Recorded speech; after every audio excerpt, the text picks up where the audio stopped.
All right, now, everybody. Quiet, listen to me. We're going to start a show. Now, some of you people have been with me before. You know it's going to be a tough grind. But we're going to have a show.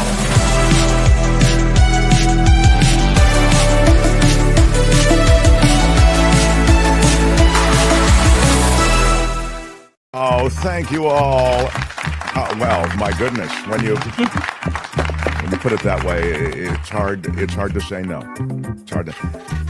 You make a little girl feel very special, if I can just say that. Yeah. Thank you for that. Oh, girl, baby girl.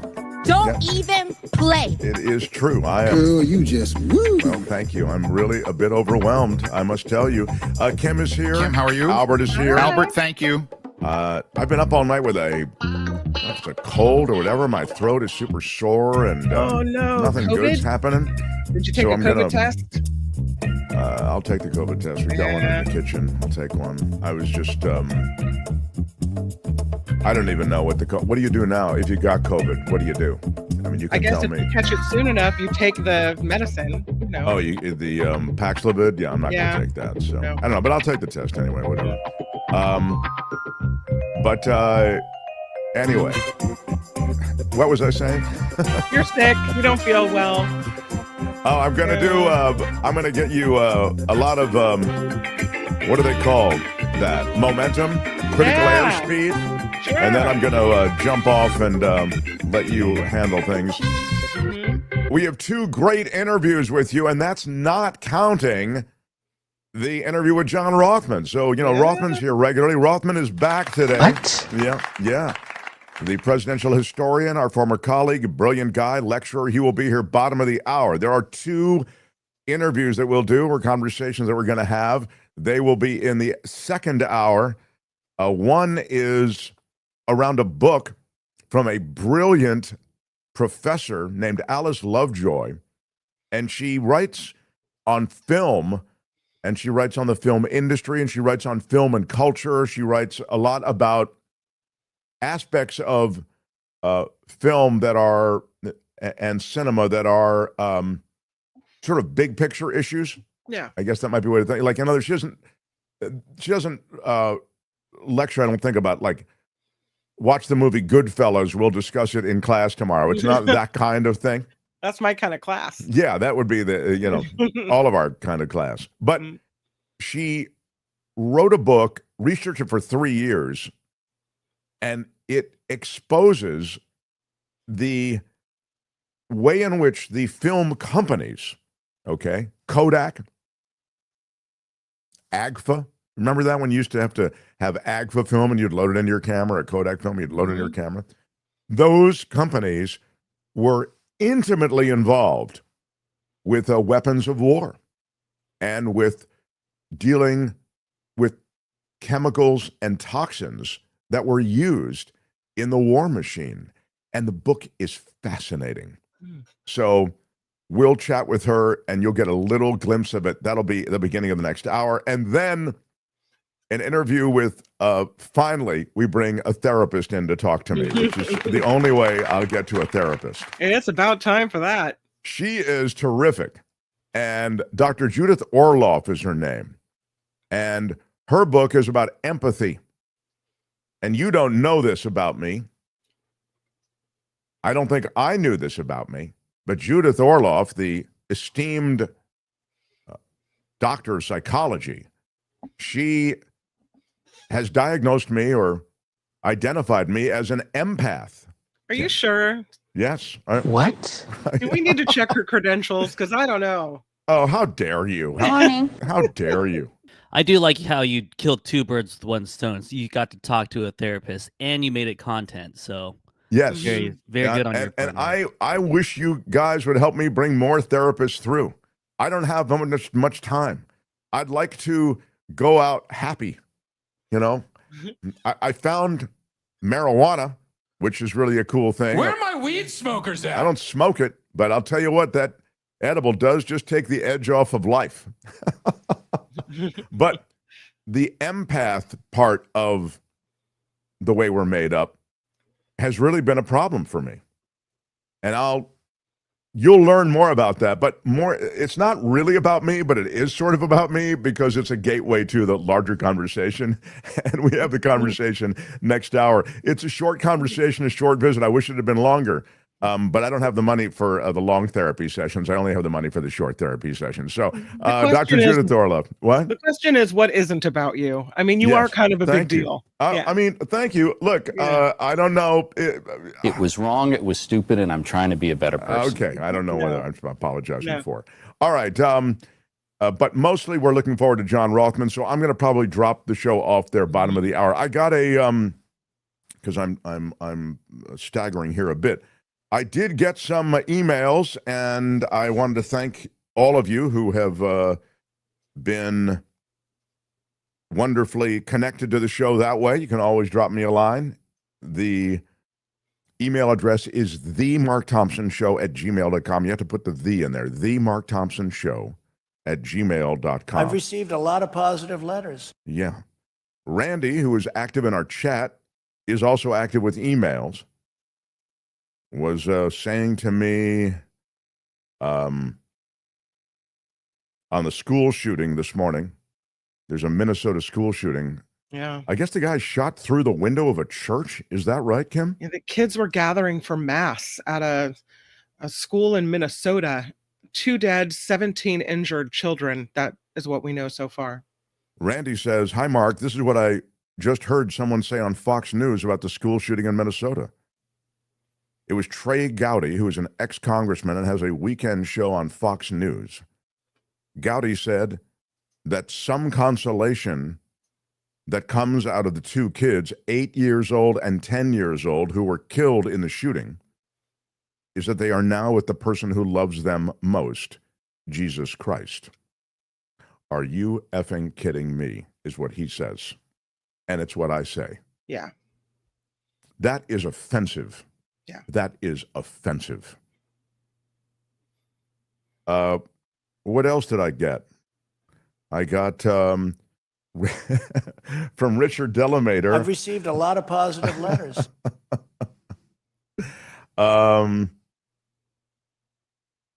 don't know. There's not this. He's just in touch generally. Yeah. Witkoff at the cabinet meeting. Lots of praise for the dear leader in a 3+ hour long cabinet meeting. This is an example of the kind of BS from the cabinet secretaries as they praise Trump. They talk about the Nobel Peace Prize. They talk about him being a transformative president, and they talk about the fact that he is delivering for America everything that he said he'd deliver. It's pretty wild to watch over 3 hours of people ingratiating themselves to someone in such an obvious, almost cartoonish way. It's vomit-inducing. It is really fun. I mean, there is no self-esteem left in that room. You have to so completely give yourself over to the supreme leader that it makes me smile. It's just so scary. But we have a little bit of it. Albert, this is the cabinet meeting, and here's a bit of supercut kind of what was said. Start with J.D. Vance. It's an honor to do this job under the president's leadership. You are the single finest candidate since the Nobel Peace, this Nobel Award was ever talked about. Thank you for your leadership, for your boldness, for your clarity, for common sense. This is just such a great opportunity, really, to recognize your leadership. It's pretty great to celebrate Labor Day with a builder who loves labor. You have saved this country by making it the best place in the world to do business again. You are really the transformational president of the American worker, along with the American flag and President Roosevelt. It's an honor to do this. Yeah, so that's a quick spin through what was a lengthy. It's the brown nose committee. Like, are they actually doing work, or are they just laying on compliments? What's going on? This is the work. It's really a government of theater, I think, in large measure. But then, of course, the chaotic economic policy and I mean, we have to go policy by policy and strategy by strategy. But generally speaking, with all of the impulsive decision making that goes on from Donald Trump and a cabinet, and you saw it there, that falls in line with his impulses. It's a very scary sort of situation. Play me a little bit. Do you have a little bit more of it, Albert? I felt a little cheated by that. There were a couple more cuts that are a little bit longer, slightly longer, that give you a feel for it. This is, I believe, his labor secretary speaking. Go ahead. If you all haven't stopped by the Department of Labor, Mr. President, I invite you to see your big, beautiful face on a banner in front of the Department of Labor, because you are really the transformational president of the American worker, along with the American flag and President Roosevelt, because we're bringing business and labor together. And I was so honored to unveil that yesterday, and everybody is taking note of that. Yeah, so take a look at what she's talking about. There it is. We show it to you. This is the huge banner on the front of the Labor Department, apparently, alongside an American flag and the statue of FDR. So it's a very Maoist to have that, even his pose is very stern. It's not the president smiling. It's the president sternly looking down at you. Is that the mugshot or no?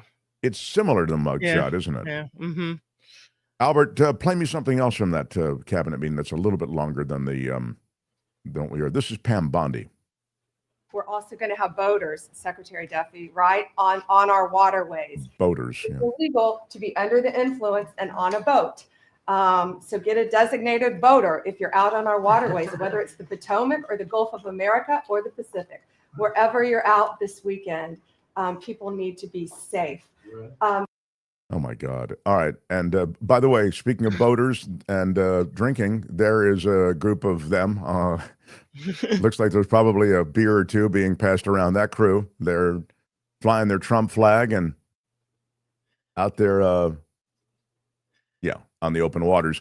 It is worth remarking on the fact that at a time when you have a lawlessness being claimed by this president in American cities, and you have the takeover of Washington, D.C., Pam Bondi, who you just heard speak there, is running the police department in Washington. So she's handling all of the law enforcement stuff there in Washington.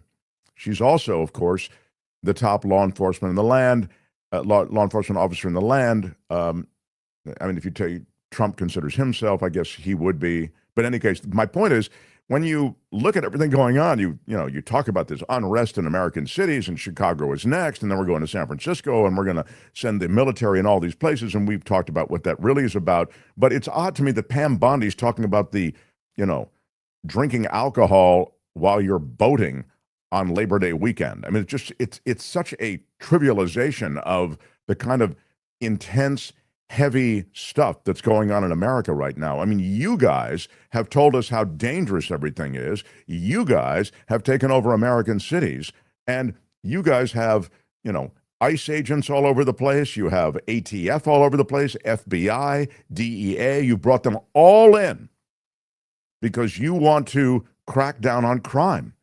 And we're talking about boating over the Labor Day weekend. I don't know. Mostly this stuff is about ingratiating yourself to the leader. And it was just an insanely weird thing to see. It reminded me of when he started his first term. Remember that meeting during which Pence and all the rest of them had to kind of pledge fealty or talk about how great it was? It was just, it's insane. It just doesn't happen in America. We aren't that country that quacks with leadership that has to be constantly reminded how great it is. I guess we are now. Yeah, we are a different place. There's no question. So one of the ways that this administration has begun to pursue political opponents is with, as you know, the raid by the FBI on John Bolton's home, the way in which security is pulled from many of those who were getting security protection. But mostly it's about charging people, it would seem now, who are political opponents. And so Adam Schiff has been charged, you know, for what they claim are mortgage irregularities. And by the way, I don't think he's been charged yet. This is all investigation. But they announced the investigation as though he's been charged. And so even people like me who watch a little more closely fall into the, you know, they're charging. No, they're not charging anybody yet. They're investigating. But it's that it's the old authoritarian line. Bring me my enemy and I'll find the thing that he or she has done wrong. Bring me the person and I'll find you the law they've broken. The other despot line, it's a famous line, is, to my friends, anything they want. To my enemies, the law.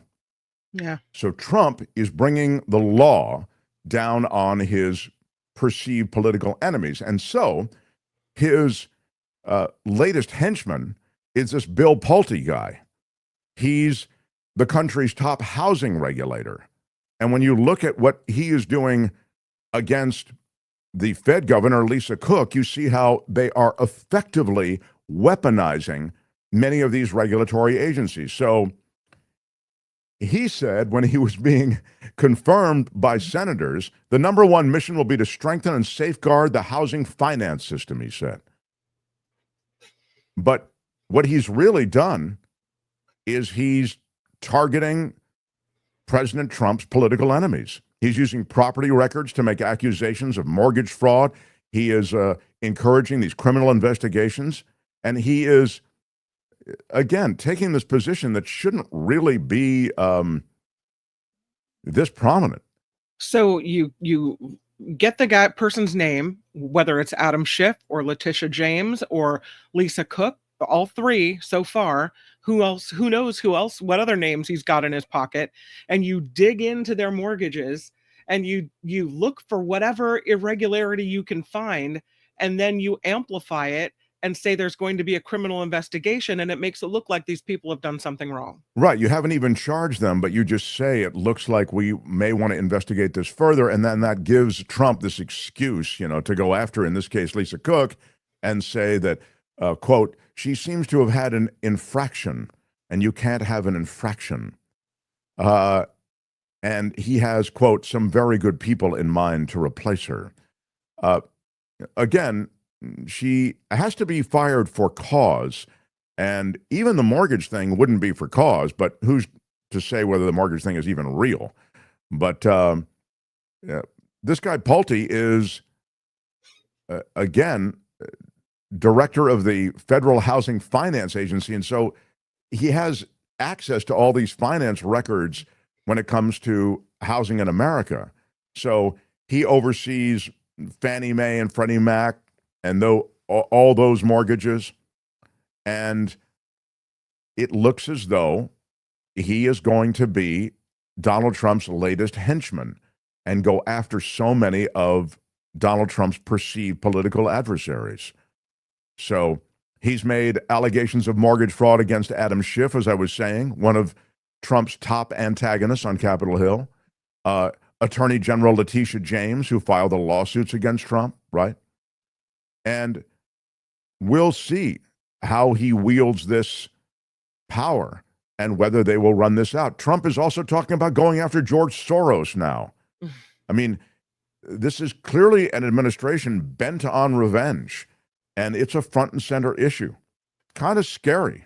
The Soros thing is just a reflection of how out there it is, but he wants to, Trump says he wants to charge Soros with racketeering.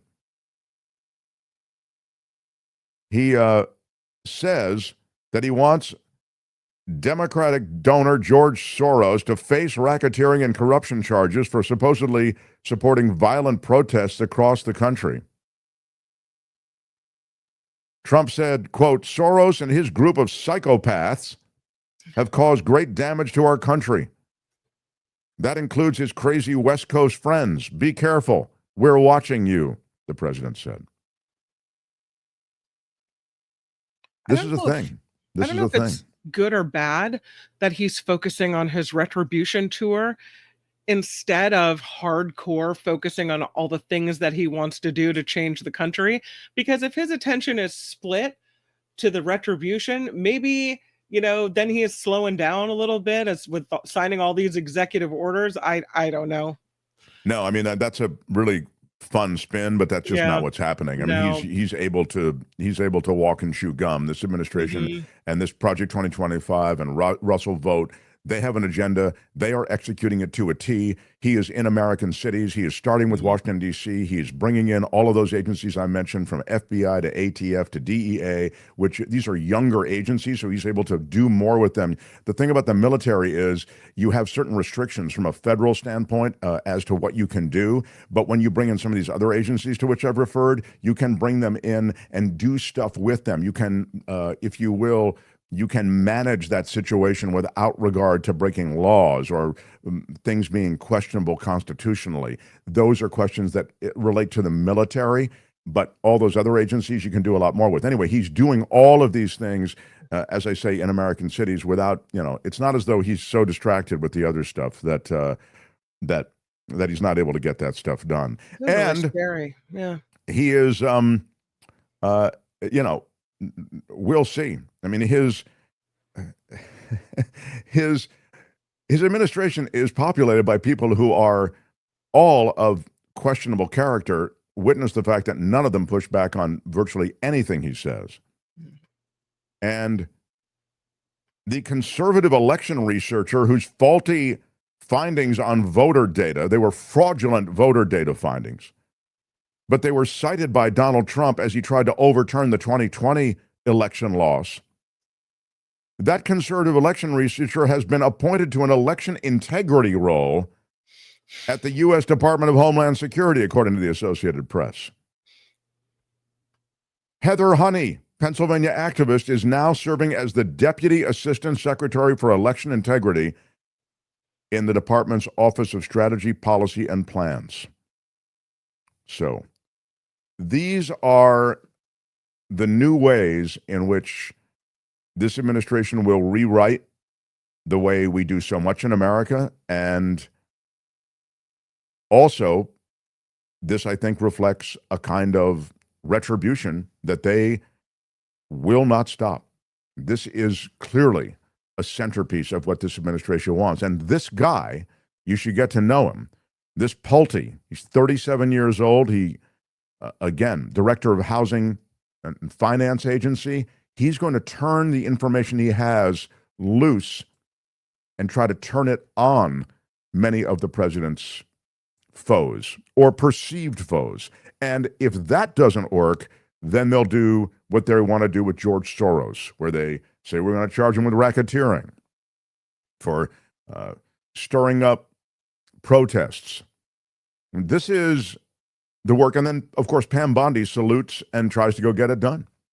That's the crew that's in there now. The Mark Thompson Show. I thank you all for being here. We also should note, and I'm so glad Kim is right, Donald Trump is amazing in what he can do, where he does one thing, then he does another thing. I'll get back to that in a second. Stan Pollock, been a while since I just said hello. Thanks to you and all your crew. Stan Pollock, CPA. Hi, Stan. He is our favorite CPA. Big shout out to Stan Pollock. Jim Slayton, I'll get back to the Trump thing in a second. Mark Thompson, with your stellar wisdom, well, I like this comment so far. I shall petition the dear leader to replace his picture on the Agriculture Building in D.C. with yours as tribute. Well, tell me how that goes. These are the little things I try to do. Jim, if I were you, I would just, I wouldn't bring it up to him. Big shout But out. big shout out to you, and thank you for the $10 super chat. Welcome back, John. If Pulte is referring Cook for prosecution, is he also referring the other 22,000 people guilty of the same issue? Says Harry Magnan with the $5 super chat. Thank you. Yeah, and the issue that he's talking about, of course, is that you claim something as a primary residence, then you claim another residence as a primary residence when you're getting the loan. Good morning, Mark, Kim, and Albert. Do I need to pray for you again, Mark? I will bring you to the light, Senor Mark. Well, you might need the light. Where's the light inside the body? No? Thank you, Chaplain Fred, for that. I will say it's a long walk to the light from where I am. So I hope you're in for a long trip because that's where we are. Richard Delamater wants a retraction, he says. Oh. I don't know what I'm supposed to do. I'm sure. Well, listen, I'll give you a blanket retraction, okay? It was wrong. It was wrong. It was stupid, and I'm trying to be a better person. That's a blanket retraction, Richard, for whatever I've done. I'm very, very sorry. I misspoke. Exactly, and thank you for correcting me. I stand corrected. Cousin Erie, what's more dangerous, a drag queen or a gun? Only one can send your child on the road to hell. Yeah, it is. Thank you for that super chat. It is true that the priorities in this country are just so mangled when it comes to guns. And, we spend all this time on kids and schools and what they're taught. I mean, which is appropriate. I mean, you should spend time on that. But we talk about these influences and you pull all these books and, we don't like this Sesame Street character because he might be whatever it is, gender fluid or whatever the hell. I mean, I can't even follow how many of these cultural wedge issues they work in. But the real threat to kids, the life-death threat to kids, guns, just off the table. Can't talk about it. So what I was going to tell you is, though, that Cracker Barrel is responding to Donald Trump's order. They backtrack. Yeah. They backtrack on the change of the logo, which is, I know. They are ditching their controversial new logo that had some conservatives calling it woke. And they are now going to their old logo. The backlash over their minimalist rebranding, they just kind of took everything out and they just left the cracker in there. It caused them, the backlash did, to reconsider the whole thing. What? Yeah. So President Trump actually weighed in on it. That's the stuff he's good at, actually. I really think Trump, I know you're not going to like this, but I think Trump is good at this stuff, like the branding, what a logo should be, what a phrase should be. Like, that's the stuff. He should be a marketing guy. He shouldn't be president of the United States. But he wrote on Truth Social, Cracker Barrel should go back to the old logo, admit a mistake based on customer response.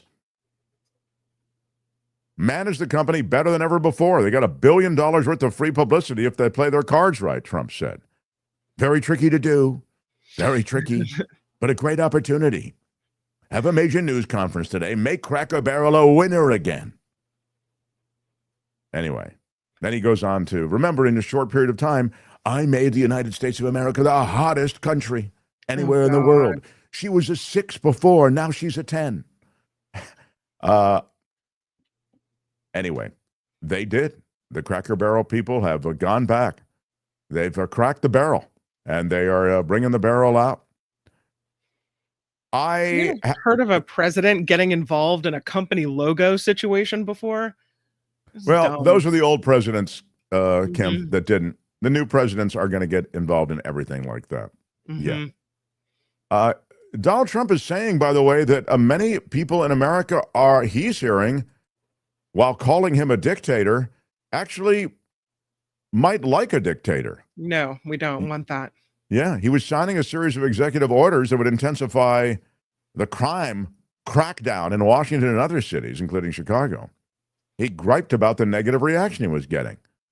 They say, we don't need him. Freedom, freedom. He's a dictator. He's a dictator.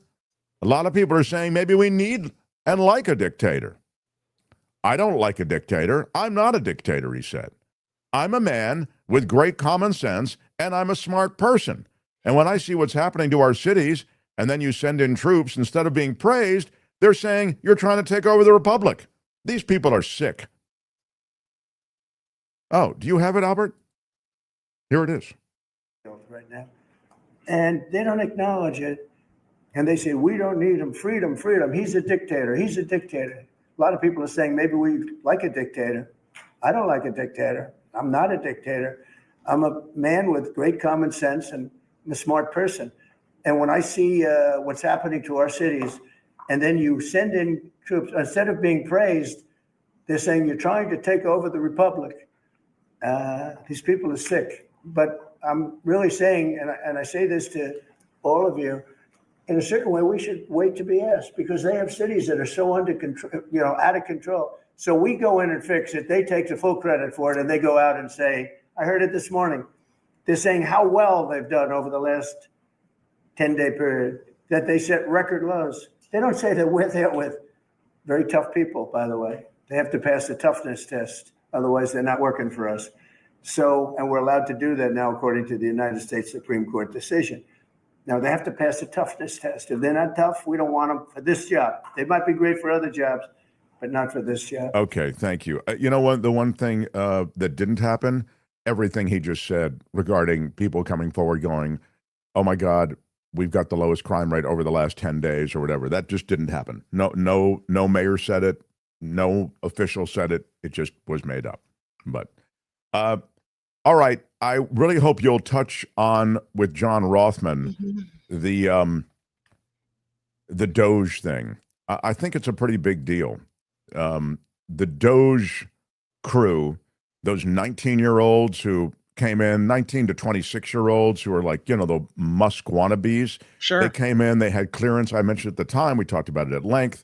They don't do background checks on these people. They just come in. They swept into government as they dismantled and got rid of, fired so many under the umbrella of waste, fraud, and abuse. They had access to everything. They were on government computers across the board. Started with USAID, then they went to EPA, then they went to IRS, then they went to the Treasury. I'll just remind you about all of this because all of those government computers were scraped for data. Now you find out, just as we said on this show, that data is now insecure. It is now accessible. It was put into a cloud. It was okay to put in a cloud. Prior to that, there were safeguards such that it wasn't internet accessible. You couldn't get the Social Security information, yours, mine, and any Americans. Now you can. And not to mention the fact, which is something else we talked about, which is that Musk and his acolytes, they have control of all that information. All that data is in their possession.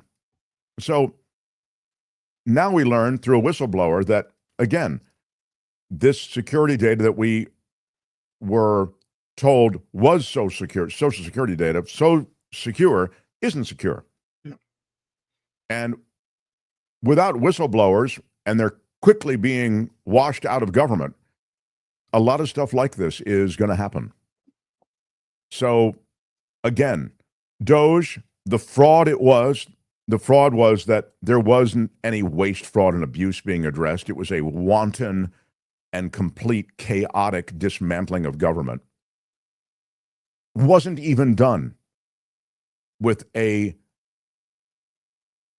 clear move toward protecting our Social Security data, which is manifestly important to all Americans. Your Social Security number, information about you, where you live, where you've lived prior. I mean, it's all there. So I think this is a point of real concern. Richard Delamater, let me solve this, and then I'm going to get to John Rothman. No, Mark, no, he screams in capital letters. My. Oh, okay. Why are you yelling? The other day you said, while we were talking about my suggestions, he said, don't ignore me, which makes me sound like a nut. And then you deflect my request, which makes me look more like a nut. I'm sorry, Richard. I really am. I'm not trying to make you look like a nut. I think you're great. I think you may be the most, Richard Delamater may be the most ascendant character on the show this year. You know what I mean? He's a true character. He wears the Mark Thompson Show merch. He is out there. He shows up at the meetups, and he's like got a bong in one hand and a bottle of liquor in the other. He's really funny. And so I'm sorry if I didn't mean to make you seem like you're a nut. You're not, and I really appreciate you being as out in front of everything on the show as you are. All right. Let me bring in John Rothman, and then I got to go. I'm sorry, I'm not well. I'm really not. I got to go lie down. But I'm really excited that he's back. So I'm going to hang out for just a second and say hi to the great John Rothman. The Mark Thompson Show. Smash that like button. It helps us in the YouTube universe. I know it's weird. It costs you nothing, but if you hit the thumbs up, it just helps create, I guess, whatever momentum there needs to be to maybe have our show up in other people's feeds. That's how that works. That's why that exists to begin with. And those people wouldn't see the show otherwise. This guy is a presidential historian, author, lecturer, our former colleague from KGO Radio, just back from a vacation. I'm anxious to know where he went. There is no real vacationing for John Rothman because there's no off switch on John Rothman. He's always connected, and I want to hear all about it. The great John Rothman, everyone. Welcome back, sir. I'm delighted to be with you, and you are absolutely correct. I now need a vacation from my vacation. Where did you go, John Rothman? We spent 5 days in London, and then we did a cruise that took us from Amsterdam to Scotland to we covered it all. It was fun. No point in doing a travel log. What cruise line was it, John? Norwegian. Oh. But I will tell you, one of the highlights for me was going to the beaches of Normandy, and the other highlight was the Churchill War Room in London. These two events, which I participated in, were absolutely remarkable, and everyone who's interested in history should undertake such a journey. John, sadly, I've fallen ill overnight, and I'm very weak. Then, and I have an incredibly sore throat. I'm going to have to pull it. But I didn't want to be here and not at least say hi, because I do adore you. And I love your input on so many things that are going on. And it is a very busy time in America. And a lot's been going on while you've been cruising and while you've been at the all-you-can-eat buffet. America is falling into an autocracy. We anticipated it, and it seems to be happening. You're right. And let me just tell you before you leave, and I want you to have a good rest, and you can leave me in Kim's capable hands. The truth of what you said in your opening monologue about where America is not only your perception, it is my perception. And everywhere I went, no matter what country I was in, no matter who I was talking to, the question was asked, what has happened to the United States of America? So rest assured, I shall continue with Kim. And if there's anything I can do to ease the discomfort you have, I would do it in a minute. Thank you, sir. Well, I just note that, the president says that we've never been hotter. So it's interesting we're the hottest country in the world. And so it's interesting to hear from your perspective, because you have just been around the world, that apparently that isn't the generally shared view of that is where correct. we are. He is such, well, I'll talk about it with Kim. You go lie down and feel better. You got it. Thanks. John Rothman, everybody. Thanks. Bye. All right. Bye, Mark. John Hi, Rothman, hi. I'm so glad you're back, and I'm so glad you had such a great time on the cruise. You look well rested and ready to roll. One of the first things that Mark wanted to ask about was this whole Social Security information whistleblower thing. So I'll read you the story that I have, and I'd love to hear what you think about it. There's a federal whistleblower that says the Trump administration's Doge team, that's Elon Musk and company, right, uploaded the Social Security numbers of more than 300 million Americans into the cloud. The New York Times says a chief data officer raised concerns then that Doge staffers had bypassed safeguards and circumvented a court order to create a copy of the Social Security Administration's entire data collection onto a network of servers with no security controls. The whistleblower did not allege the cloud had been hacked, but warned Americans' personal data was threatened and this could be used to steal their identities. So we were safe. They sweep into DC, get their fingers in the pie, download things, change it around, upload it to the cloud, and now we're all at risk. I'm horrified. I'm not surprised. And I will tell you that not only is this administration the most destructive to our constitutional system, but it is without a doubt the most corrupt presidency that we have ever seen in the history of the United States. I don't say this lightly. Many of you have followed me over the years and heard me on KGO for some 3 decades. This is so horrifying to me, you have no idea. In fact, the threat to American democracy from this president is real, it is profound, and it is disturbing beyond words. It is, especially when you look at what's going on with the cabinet meetings and the brown nosing happening. You can't do your job. You have to go around the circle and give a compliment to Trump first. Kim, I have a book titled Adolf Hitler, and it's on his 50th birthday. And it's all of his sycophants, all the people who were close to him, writing about how wonderful he is. Now, Donald Trump is no Hitler, but I will tell you that Donald Trump is an authoritarian, and his actions in calling what he calls a cabinet meeting, and it is not a cabinet meeting by any sense or stretch of the imagination, is horrifying. And the day will come, and I hope it comes speedily and in my time, that the people of the United States will wake up to this horrific business. You know, it is an interesting thing. Trump has a charisma, but it is a dark charisma.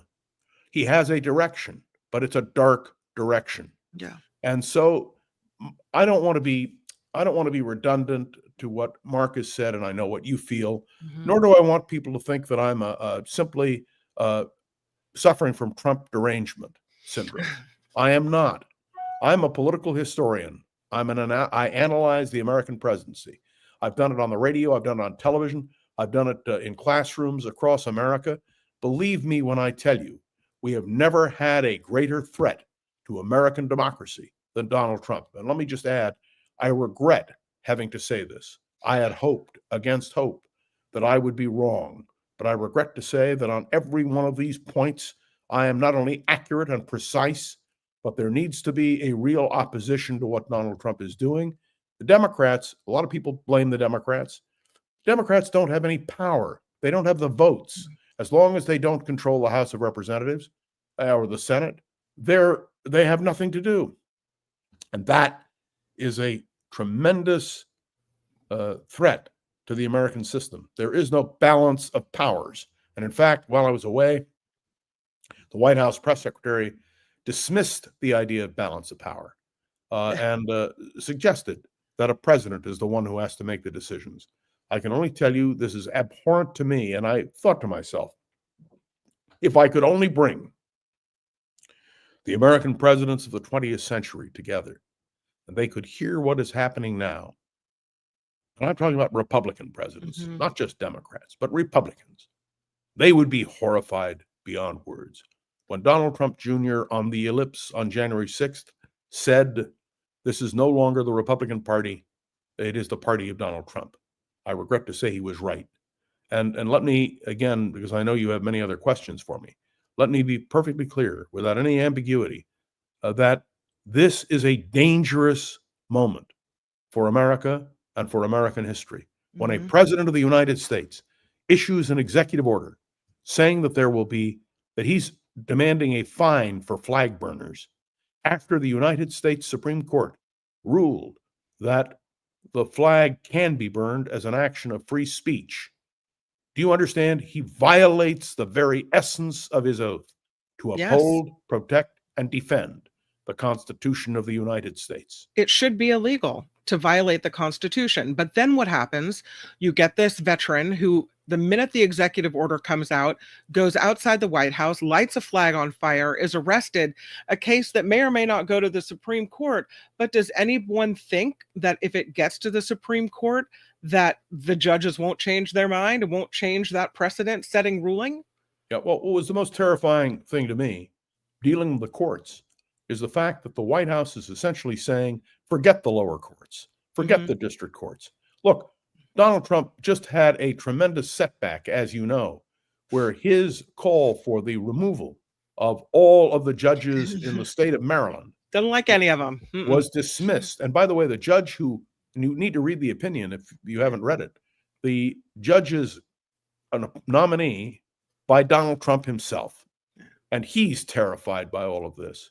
So I'm now consistently saying that Donald Trump is the most dangerous authoritarian president in American history.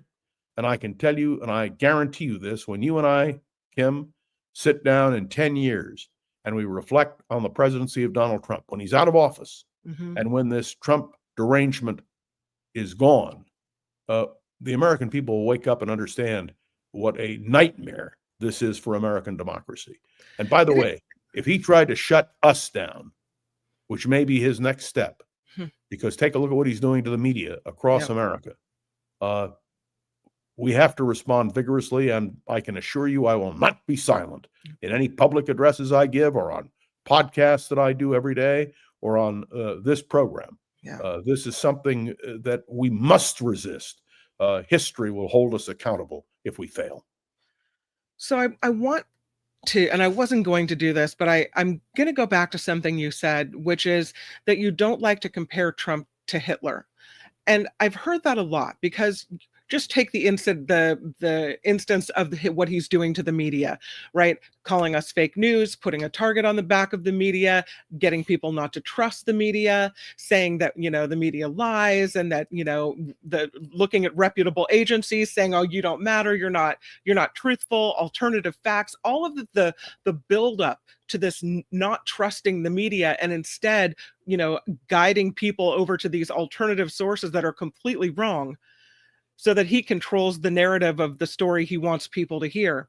That's different than what I imagine happened in Nazi Germany, where if you don't like the media, you walk into the newsroom and blow someone away. The level of violence is different. So I guess what I want to know is there a comparison? Because I know that you can be authoritarian and not necessarily be a Nazi, although the Nazis were an authoritarian regime. So I guess what I'm asking for you is a bit of a history lesson. How long did it take for Hitler to become violent? Are we on the road to that? Or are these things completely different? And is the comparison between Nazis regime and Trump totally not relevant at all? I believe it is relevant. I believe that the Enabling Act, which made Hitler a dictator, within months of his becoming Chancellor of Germany in 1933, you've seen Donald Trump use his own power to take over the streets of Washington, D.C. He is now threatening to go to Chicago. And may I point out, and I did a podcast on this the other day, that the cities of San Francisco and Oakland are now being threatened with takeover by Donald Trump. If such a fate should be placed on our shoulders, we must resist with every ounce of our being. And I would suggest that if, for instance, there were an attempt to take over in San Francisco or in Oakland, our entire community should turn out where those National Guard people are, not for a violent demonstration, but to say, we greet you, we welcome you, and now goodbye. And I think that is the essence of my feeling. I don't want to overreact. I don't want to draw comparisons which do not hold water. But I can tell you, and I mentioned it a moment ago, this book I have on Adolf Hitler's 50th birthday, April 20th, 1939. When you see how his cabinet, the people closest to him, what they had to say about him, when I hear what happened at the so-called cabinet meeting, I can assure you that is exactly the sort of sycophantic, horrific response which no president should receive. A president is not a god. A president is simply a human being, as Harry Truman said, Mr. Citizen, given the power of the presidency, and it's a temporary power. But this man has no respect for constitutions or for laws. By the way, the latest story that we have picked up on is the fact that he is now suggesting that he may act in foreign conflict by using American troops. And I would only suggest to you, I am no friend of Maduro in Venezuela, but the idea that the United States is now streaming toward Venezuela with a threat of a potential overthrow of that government is, to me, simply an indication that this president has no sense. May I offer one other comment? I can go on forever. While I was in Europe, the White House held a meeting about Ukraine. And let me tell you, the dominant story on BBC was Ukraine. It was covered completely. And we witnessed the European leaders come to the White House, and we listened to the president, and we listened to all of that. And of course, the outcome is that on the day that meeting took place, there was a more intensive bombing by Russia of Ukraine, of Kiev, and other locations. And when Donald Trump suggests, and I'm horrified by this, that he should receive the Nobel Peace Prize, I think to myself, how horrific. And it's funny, I read a book on this trip. It's one of the best books I've ever read. It's called Appeasing Hitler. It's the story of the period of the 1930s when there was an attempt to appease Hitler. And I thought to myself, what I'm seeing from people who are foreign leaders as well as domestic leaders is the appeasement of Donald Trump. Because you have to play nice with him or you're not going to get anywhere. You're not going to get what you want. So you have to get down on a knee and, give him what he wants and pretend to be flat, throw flattery and roses at his feet, or else you're locked out. And That's your right. tariffs are jacked up and you're not doing your best for your country if you make an enemy of Trump. Look at the tariffs that have now been imposed on India. Mm-hmm. It is a disgrace. And by the way, we're going to see the prices of goods going up. Here we are in advance of the holiday season, and already we're seeing basic games being jacked up in price. And it's because of Donald Trump. So there is one other question, and I know we have limited time. I know you have 2 more interviews to do. I do listen to the show, and I can. But I want everyone to be aware that this is a moment of crisis. And we have to view it that way, that we cannot be silent in the face of an attempt to hijack American democracy, to destroy American democracy. What are we supposed to do, John Rothman? Because we're not even a year into it yet. We could vote for the midterm elections. People are losing faith in the integrity of elections because they see what Republicans are trying to do with redistricting and cheating and all of these other things and throwing people off voter rolls. So how do Americans that feel like you feel that this is a dark day in our history and that we need to stand up, we need to do something to make America honestly great again, to make it what it should be, to value our Constitution and the ideals that we have all been raised to think were the best thing in the world that are now being trampled upon? How do we fix that? The first thing we have to do is have faith in the constitutional system. We have to believe that in the end, the Constitution will triumph. Number 2, we have to hope that the courts will respond appropriately. And I mean the lower courts, because at this point, I have very little faith in the Supreme Court. Right. But we have to hope that the swing voters on the Supreme Court, and I include in that Chief Justice Roberts and other 2 or 3 justices who might somehow see the light. And we have to concentrate on the midterm elections. Despite the gerrymandering, and by the way, are you getting already the flyers? Yes, I got 3 of them over the weekend. That's right. I have them here too. Mm-hmm. And somebody asked me what I think about the counterbalance to what is now happening in New York and what will happen here in California. The question of what Donald Trump is asking for in Texas. My answer is we have to understand that tampering with redistricting, with gerrymandering, is a constitutional threat. We've always had it, but not on this scale. What Donald Trump drew up for Texas, and which Texas Republicans accepted, is unprecedented in American history. Just look up the history with Elderbridge Gerry, who was Vice President of the United States, and who was one of the initial people, which is why it's called gerrymandering. This attempt to sabotage a branch of government, the legislative branch of government, must be resisted with every fiber of our being. And I want to be very clear about this. It requires those of us who care deeply to raise our voices, whether it is through letters to the editor, whether it is through responding on the radio to various talk show hosts. We have to be able to respond in a way that is effective. And somebody asked me on this trip, I sat with a group of people who asked me, are you discouraged? And I said, no, I'm not. I'm never discouraged. I'm always an optimist. But I believe that unless we redouble our efforts, our children and our children's children will look back on our failure and say, why the heck didn't you scream your heads off? Yeah. So I listened today to Mark, and I know he's resting, and I hope he feels better. Mark Thompson, in this monologue he just did, hit the nail on the head.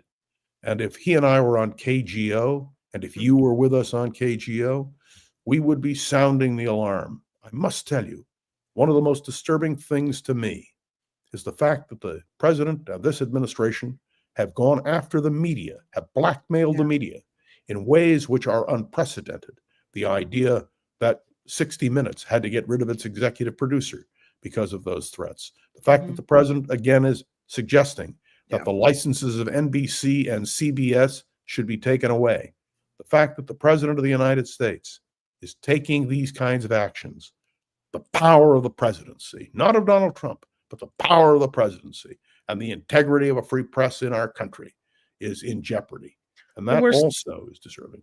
We're seeing the power of the presidency even in these roles, these obscure roles, like the top housing regulator for the United States now becoming really an attack dog for Trump, sifting through information of Trump's enemies, looking for any red flags of mortgage issues. It's horrifying.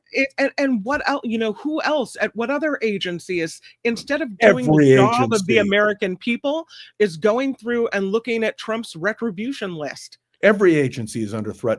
As I was leaving the United States, statistics were produced that Donald Trump didn't like. And he fired the statistician. So I'm on my cruise and I met a lovely woman. Originally, she was from Ukraine. She lives now in Canada. She works for the Canadian government dealing with statistics. And she looked at me and said, how is this possible? How can a president of the United States prevent factual data from being communicated? And by the way, is there a single profile in courage in the Trump administration? Is there a single individual who will stand up and say, this is wrong? No, they'll be fired. Yeah, well, may I tell you, one of my favorite books, I've got so many favorite books, is a book called Resignations in Protest. People who have had high office and who have resigned because of disagreement with the president. May I also tell you, because you and I are familiar with John Bolton, he appeared on KGO on many, many occasions. I have some disagreements with John Bolton. And having interviewed him on a number of occasions. But I can tell you one thing. The idea that Donald Trump would go after the former national security advisor, his own national security advisor, an attempt to do to John Bolton is just outrageous, outlandish. And may I tell you, if you take a look at the number of people in the Biden administration and the Bush administration who've had their security clearances lifted by this president, I had a huge argument, Kim, with a very good friend of mine before the election on the question of retaliation and retribution. And I said, if Donald Trump won the election, that is exactly what would happen. And my dear friend said to me, oh, no, John, when he wins the election, all that will melt away. He's going to focus on solving problems. Well, my dear friend was dead wrong to see the presidency used in this fashion. You know how far this country has come? When Richard Nixon had an enemies list, there was such outrage in this country. And of course, Nixon was limited in terms of what he could or could not do. There are no limits on Donald Trump. We, the American people, should be as outraged as we possibly can about that kind of misuse of presidential power. It is an abuse of power. And by the way, I hold the Republicans as accountable as I do Donald Trump, because they have surrendered. And with the Democrats, all I can tell you is they don't control the House. They don't control the Senate. There is no titular leader of the Democratic Party anymore. And the previous candidate for president normally assumed that role. And what we are now faced with is a Democratic Party that is in search of itself. And it is, as a title of one of my favorite books in my library, Democracy at the Crossroads, where leading Democrats sat down and wrote essays about what the Democratic Party should do. There is no thoughtful, articulate program that the Democrats have proposed to counter Donald Trump. And that is something for which they must be faulted. But I You mentioned Nixon. My apologies for interrupting. You mentioned Nixon, and I had one of my kids ask me the other day, what is it exactly that Nixon did? And I explained, and then thought, gosh, that seems like such child play compared to all the things that Trump has done. Like, that was so sweet. Nixon's breaking the law. That was a nothing burger, breaking into someone's office, trying to get information and then lying to cover it up. Like, really? That's all? Yeah. Look at what's happening now. And this person remains out of jail. Yep. Well, Nixon looks a lot better because of Donald Trump. It's the truth. And, whatever you say about Dick Nixon, he understood the system. He understood when he had committed abuses. And if you listen to the interview, and you can find it, it's the David Frost interview, he admits that what he did was wrong and that he really, as he put it, really screwed up. Yeah. I don't think we'll ever hear that kind of confession from Donald Trump. Not a chance. And the question then will be how his supporters, the so-called MAGA movement, what will they say in 5 years, 10 years, when all of this is exposed? So, Kim, I'm not discouraged. I'm not depressed, but I intend in my podcasts, in my public addresses, and in my interviews with you on the Mark Thompson program, I intend to raise these red flags as often as possible. And all I can say is we must fight back in the most constructive fashion. And we better call Donald Trump what he is, an authoritarian who is a danger to the Constitution and to democracy. Before I let you go, I wanted to raise this issue of Denmark. Their foreign minister is calling out the United States over an alleged influence operation in Greenland. Foreign Minister Lars Rasmussen releasing a statement today saying they are aware that foreign actors continue to show an interest in Greenland and its position in the Kingdom of Denmark. He is saying any attempt to interfere in the internal affairs of their kingdom will be unacceptable. And he has summoned the top U.S. diplomat now in Denmark for a meeting. So are we tinkering where we're not supposed to be tinkering? And is this the next international incident? Of course we are. It's not just Denmark. It is what is going on today in relation to Venezuela. It is Donald Trump's constant meddling. And by the way, his intimidation of foreign leaders. So yes, what is happening in relation to Greenland? And I would remind you, Donald Trump has pledged that Greenland will be annexed to the United States. And fortunately, he's not talking about that with Canada anymore. And the Canadians, there were a lot of Canadians on this trip that I was on, that I had a chance to talk to. They wonder, what in the world is going on in the United States? Canada, a good neighbor, our leading trading partner, an ally in every sense of the word. And this president picks a fight with them. So, Kim, I know our time is limited because you have 2 more interviews to do. Yes. But I want all of you to understand that as long as I have a voice, as long as Donald Trump continues to pull this kind of stuff, I will speak out with every ounce of strength and energy that I have. And I invite all of you who care about our country, support the Mark Thompson program, support the fact that Mark and Kim, and yes, me once a week, we're trying to make a difference. Yeah. And with your support, we will. Yep. So click the like button, share the show, support it however you can. John Rothmann, thank you for being here. Welcome back home. And I'm so glad you're back and back on the show with us. We'll see you again next week. You will. And tell Mark, I hope he makes a full recovery. Absolutely. Bye, John Rothmann. Bye. Thank you for being here. John Rothmann, everybody. All right, it is time for us to take a listen to this interview that Mark has done. This is an interview with Alice Lovejoy, and Mark explained a little earlier about her work looking at film and the toxic nature of some of the projects associated with film and workers. Let's give it a listen. This is the Mark Thompson Show. I am so excited always when a super smart person joins us, and such a person is joining us. Alice Lovejoy, a film media historian, professor at the University of Minnesota, trained in filmmaking. She spent years working as a film critic and curator in New York and Prague, got a BA from Brown University, a PhD from Yale. Stop already with all the academics. Alice Lovejoy, her latest book is a really exciting Militant Chemistry, The Film Factory in a Century of War. Tales of Militant Chemistry. And Alice Lovejoy, first of all, welcome. Nice to meet you.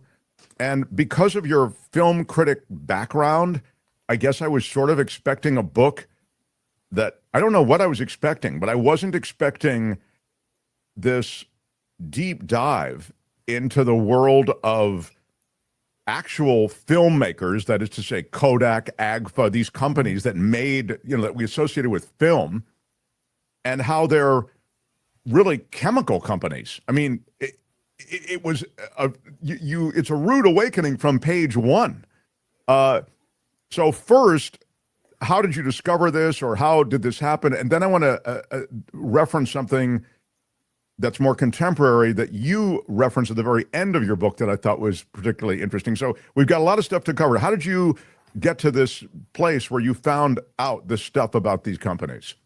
Yeah, and so I should say that the big story here, right, is that we think of film and photography as things that are associated with culture or entertainment, right? We're familiar, those of us who have shot with film or had film cameras before we, took photographs with our phones and made movies with our phones, remember loading film into a camera. And so the book is about that kind of film, but it thinks about it, as you say, not, again, in terms of entertainment or culture, but in terms of large-scale chemical industrial production.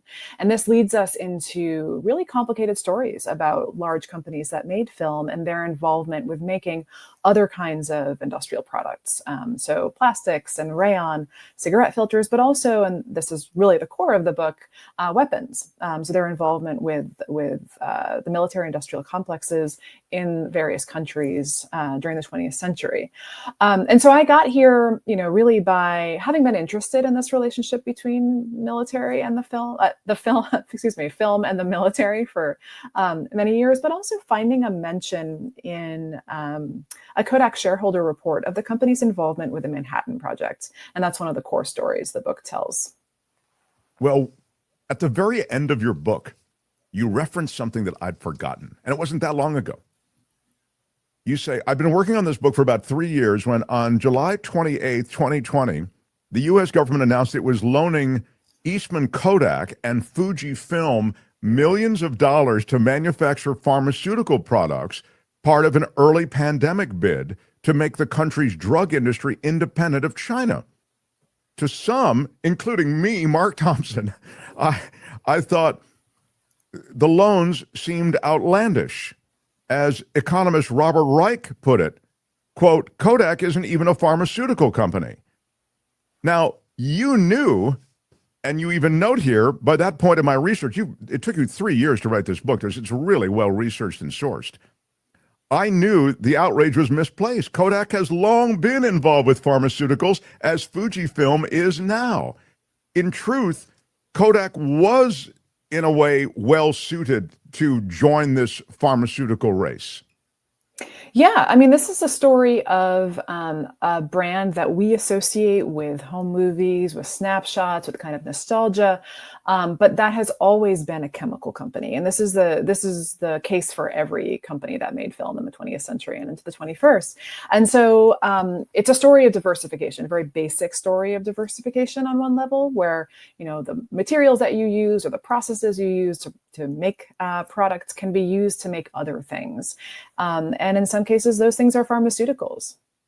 Well, the things that you're talking about, and this is the shocking part. I mean, we can talk about COVID and pharmaceuticals that way and trying to stop the bleeding of a global pandemic. Sure. I think that's interesting and fascinating because your book so details how hip deep in chemicals these companies are.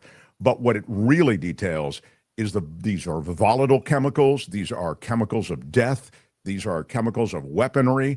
I mean, it's extraordinary how these companies that you say, we think of them loading film in or associated with great memories, are actually, they're kind of adjacent to weapons of war.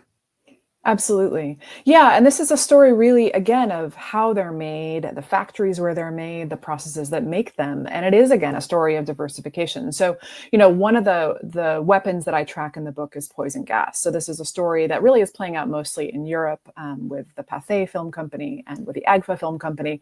But poison gas is made from some of the same chemicals that are used to make film photosensitive, to make it sensitive to light in different colors. And so during World War I, when the chemical trade stopped because of transport and the war in general, there were surplus materials from the dye industry, from the film industry that could be used to make poison gas. So I look at links like those in the book. And give us a sense, as you do in the book, of the expansive, dominant quality from a corporate standpoint and just from the standpoint of real estate taken up with these companies. I mean, they're, again, I think in our mind's eye, we, at least I can speak for myself, I had no idea how immense in every way these companies were. Absolutely. And I think we can think about this both in terms of the corporate span and the global span of the corporations, just how much they were invested in expanding across the world. Certainly that's the case for Kodak, which was and is the world's largest manufacturer of film and had subsidiaries and factories all across the world. But the same is true for companies like Agfa, which was equally interested in expanding and competing with Kodak. But we also have to think about the sheer size of the factories that they were running. So one of the factories that I talk about is a factory that was a government munitions factory during World War II, the Holston Ordnance Works in Kingsport, Tennessee, which Tennessee Eastman, which was Kodak's primary chemical subsidiary, ran during World War II. And at that point during the war, it was the world's largest ammunition factory. In terms of size, sheer space that it took up. Yeah, I mean, it's immense. I mean, I just had no idea. And then you really detailed, and there's some heartbreaking aspects to what you detail, workers in these plants being exposed to every kind of toxic and harmful chemical one could imagine virtually. Yeah, that's something I talk about in the case of the Agfa factory in particular, where I talk about a group of women who were concentration camp prisoners in many cases, in other cases forced laborers, who were working on making film and rayon in the Agfa film factory in the eastern part of Germany. And there were horrible chemical exposures there. And the women who survived their time working in the factory left with wounds to their lungs that persisted to the ends of their lives. And what happens then after the war? I wonder if you can speak to what you detail in the book after World War II. Yeah, there are two stories I look at, and I think the largest story that I look at is this question of what happened at Kodak after they had been involved in helping shape or helping separate uranium for the bomb that was dropped on Hiroshima on August 6, 1945. And what happened was very complicated, which is that in 1950, 1951, when nuclear testing began in the United States and globally, and especially in Nevada, fallout from those tests started impacting Kodak's film plants. And what happened is that because fallout is radioactive, of course, it would show up on film as little spots. Now, this is a story that we know about. It's something that showed up in Congress in the 1990s and met with a lot of outrage. But it started affecting the company's bottom line. And so they, on the one hand, they worked with the Atomic Energy Commission to get warning of tests that were happening so they would know when to look out for fallout. These are warnings, and this is really the subject of the outrage in the government in the 90s. These were warnings that were not given to surrounding communities, and this is something that the AEC was doing. On the other hand, the warnings that the company was getting helped map out a sense of where fallout was going.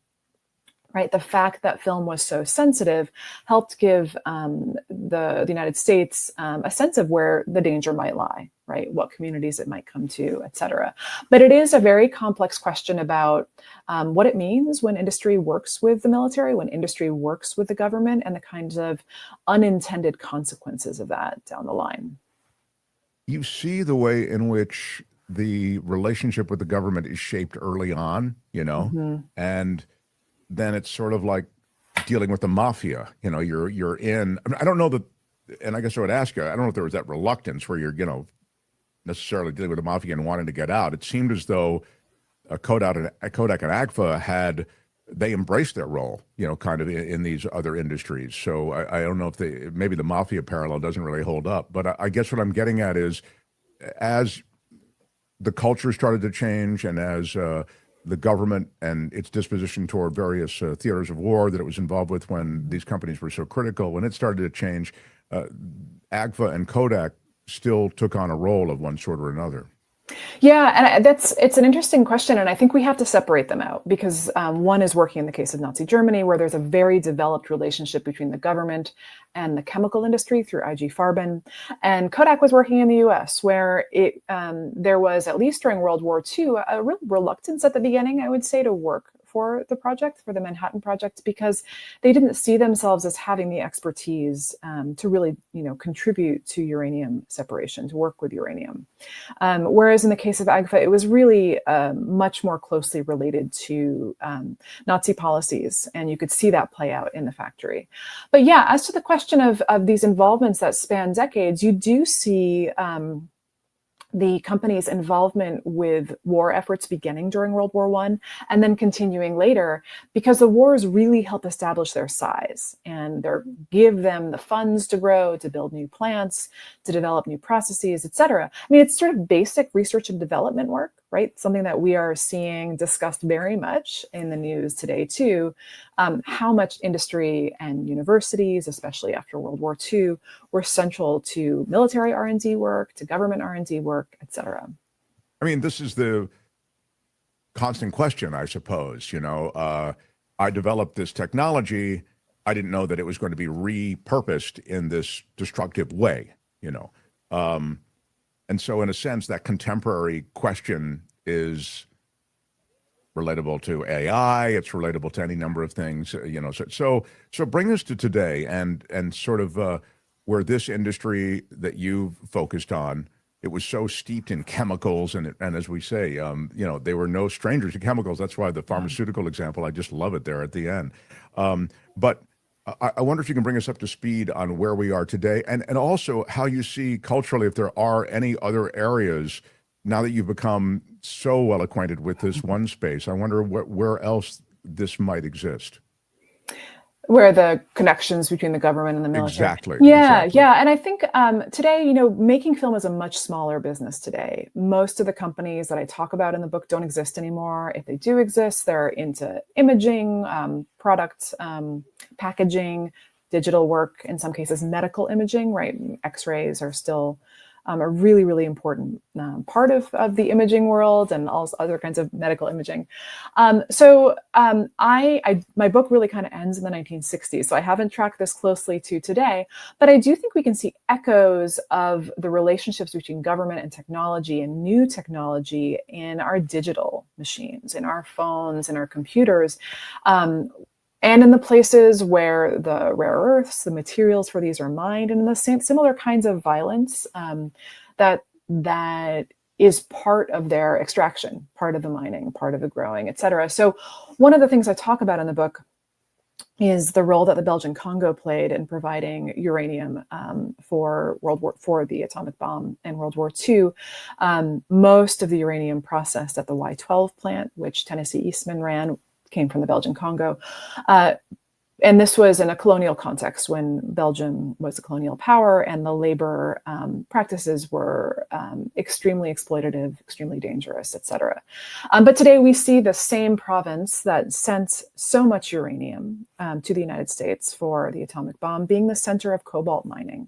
And this cobalt mining being central to our cell phones, to our electric cars, and to the other materials that really make up our lives today, to a degree, much more than film ever did. And we're talking on a computer right now. We have our cell phones, et cetera. Right. There's an ubiquity to all that stuff that you didn't have. You had you had dominant industries, but you didn't have it everywhere as you do now. It's sort of interesting that you say this because I was thinking of the digital world. I was thinking of the redirection of various technologies with the kind of implicit understanding that government was going to be able to exploit them. I think of the Palantirs of the world. I think of the, these I think of AI in every way, that in all the ways that the government is marshaling AI, licensing AI, unregulating AI. Even, you know, you could just say technology, and I guess that would be inclusive. But even within technology, I think it's possible to split up all of these things and really see echoes, to use your word, of the very relationships that you detail in your book. I think you're absolutely right. The Palantir example is an excellent one, right? Thinking about not just technology, but data, and how data is marshaled in various ways, how it's centralized, and how it can be sold and bought. Absolutely. Yeah, there is some the exploitive nature of these industries is detailed at length, and as you say, there's just I mean, to call them dangerous is to be polite almost to the kind of damage that was being done to so many who worked in that area. Hey, congratulations on the book. It's really, as I say, such a surprise gift. Tales of Militant Chemistry: The Film Factory in a Century of War. When you're at University of Minnesota, you lecture about film generally, Alice Lovejoy, or is it the bulk of your lectures that involve the creative of film? As I say, I was kind of blindsided pleasantly by how this wasn't necessarily all about creative. This wasn't really about that. It was about the relationship between, as you say in your title, the militant chemistry of film. Yes, I don't teach filmmaking. I teach film history, especially history of nonfiction film, documentary film, but also general film history. And these are questions that I think are really central to how we need to think about film. We need to think about the industries beyond the studios and beyond the cinemas and beyond the stars in this way that encompasses all of these other industries that made film what it is. Yeah, it's I love that you focus on that, the cultural aspects and touchstones, the exporting of propaganda. I mean, that's essentially what Hollywood was. It was a propaganda machine for years. I mean, Absolutely.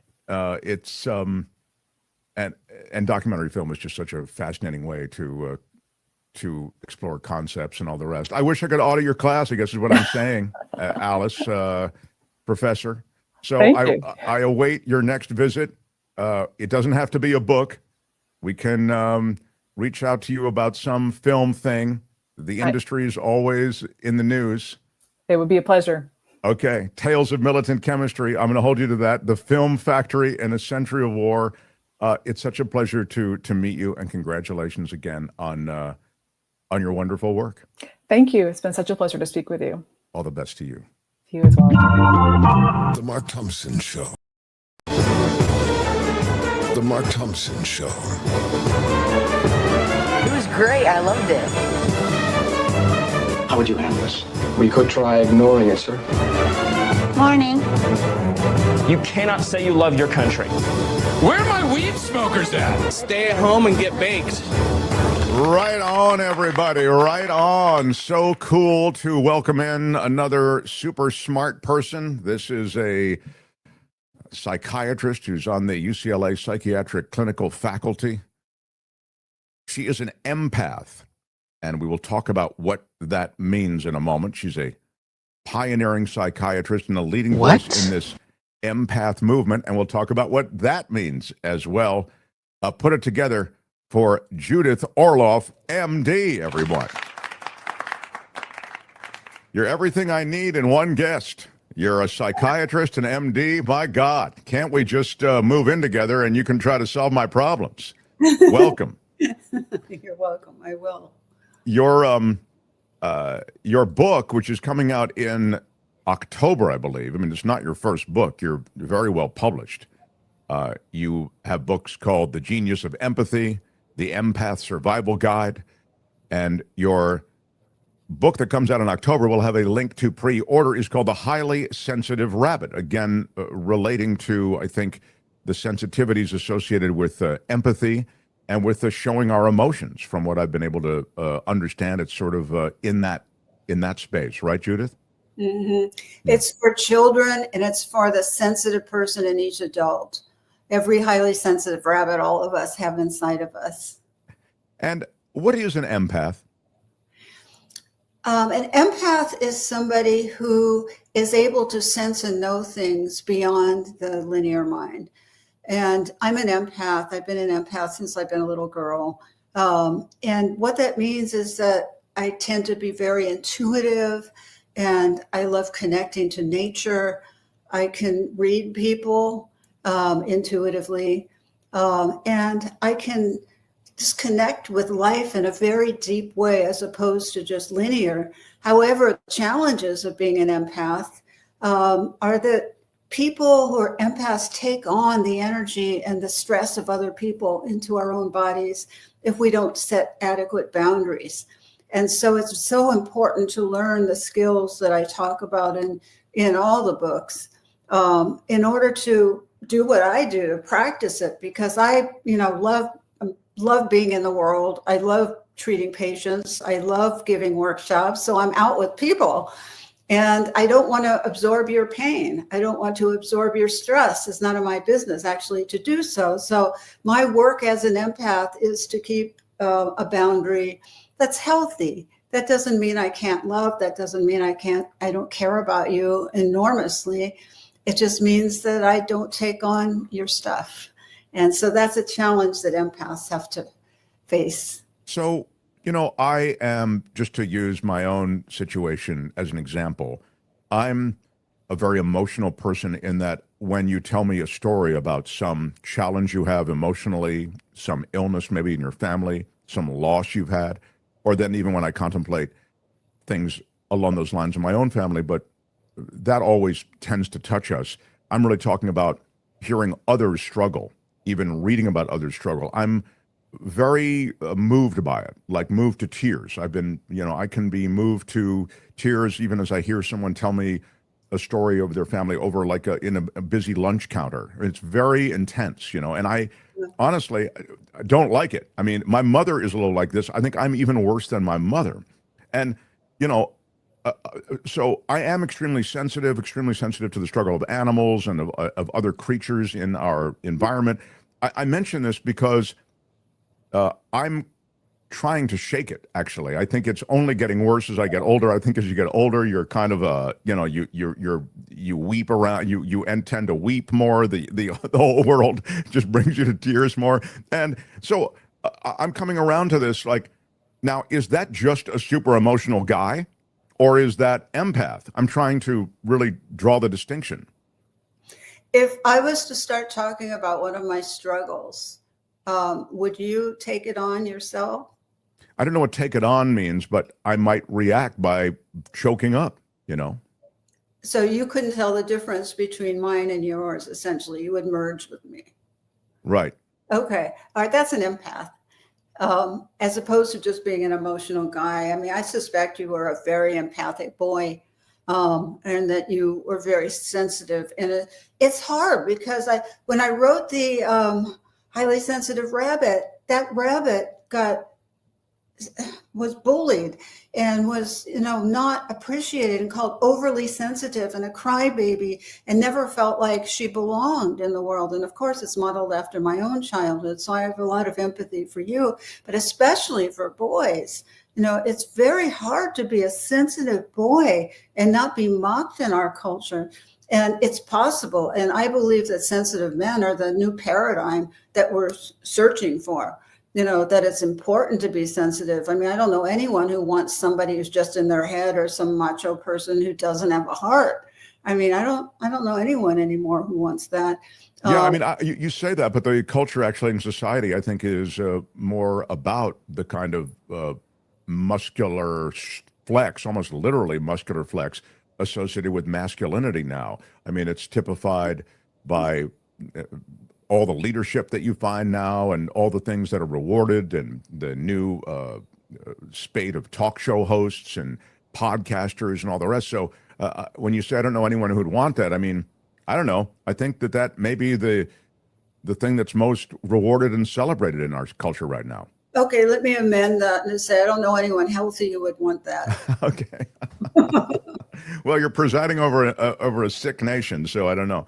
But it's interesting because to the degree you can insulate yourself from feeling these things outwardly, I suspect it might be a benefit. Like that would be my goal. It's like it's great that you feel these things empathically, but you can't go through life choking up every time you hear a story that moves you, because clearly you're moved by a lot of stories, maybe way more than the average person.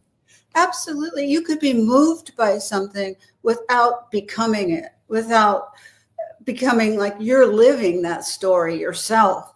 There's a boundary that you can set. You can set, just keep yourself a few feet away from the person and have some discernment in terms of not jumping into somebody's problems. When somebody comes to me as a psychiatrist and they sit across from me, the last thing I want to do is absorb their problems. And it's easier because it's not family. It's harder when you get involved with family and people you're personally involved with. So it's good to start practicing with other people and don't start with the hardest ones. If they're going through challenges, very hard, not to take them on. But with other people, it's easier, and you need to stay in your own lane. And also you need to, like the little rabbit Aurora in the book, you need to find peers who are sensitive to you and not just be around all of these other people who are macho and mock feelings. Now you want to be, you see, it's a new pioneering world, and you want to be a new kind of man, no matter how many people are not like that. I don't care about statistics or millions of people are acting a certain way. I don't believe it's the right path. In terms of finding happiness and love and connection, if that's what you want. If you just want money and power, maybe go for it. It won't keep you warm at night when you're on your way out of here. You're at once suggesting that empathy is something that is a goal we're striving for, and by the same token, if you're ultra empathic, as I may be, or you may be, or whomever may be, you have to be measured about your reactions and the way in which you interact with the world. That's kind of what I'm getting so far. For certain people, I mean, it would be different with your wife, let's say, but you might want to keep a little distance from your wife too at times, so you can be more neutral with her. Because when we get triggered, it's harder to have that boundary up, and so. It's very, very important to be able to gauge the situation, because I wouldn't be able to do what I do if I took on your pain, everyone else's pain. There's pain and suffering everywhere, no matter how much somebody presents a front that, they don't have any. Everybody has it. So if you're an empath, I mean, I could go to the store here, and if I was open, I would pick up everyone's suffering, and it would be a miserable experience. And I don't want to do that. So I just stay very focused. I go to the oranges, I go to the apples, I pick out my veggies. I'm focused on food rather than people. And so I work with so many patients who don't do that. They say, oh, I picked up so much stuff coming from this person in the veggie section. I said, no, you're not supposed to be tuning into them. You have to say no. You just say, namaste, I respect you, go forth. Sure.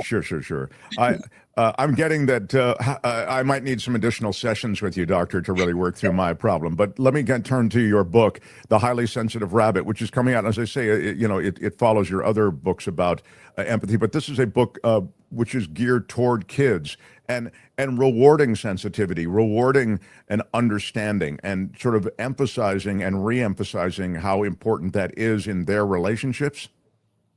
Yes, exactly. Well put.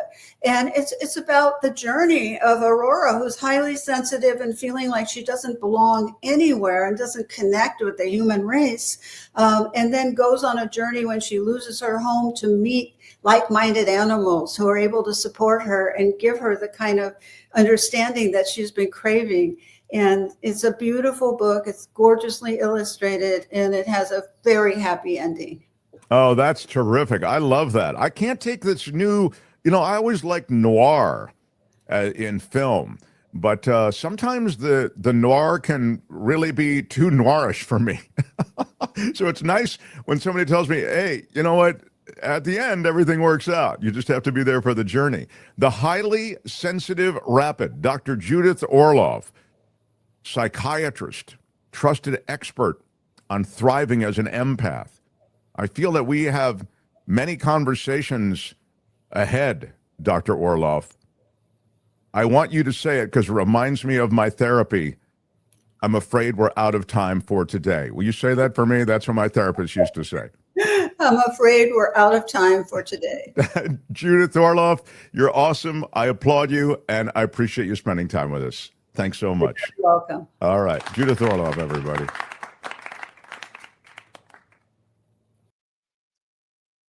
And it is the Mark Thompson Show. The Mark Thompson Show.